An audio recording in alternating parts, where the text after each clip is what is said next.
బ్రహ్మ రాశాడు నా రాతనంతా గందరగోళంగా.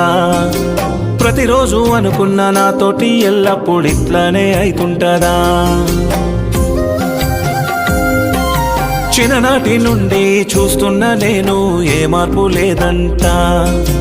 వస్తున్న కష్టాన్ని తట్టుకోలేక బాధలు పడుతున్నా.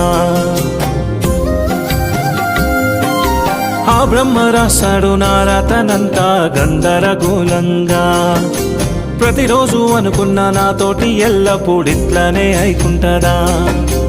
చిన్ననాటి నుండి చూస్తున్న నేను ఏ మార్పు లేదంట.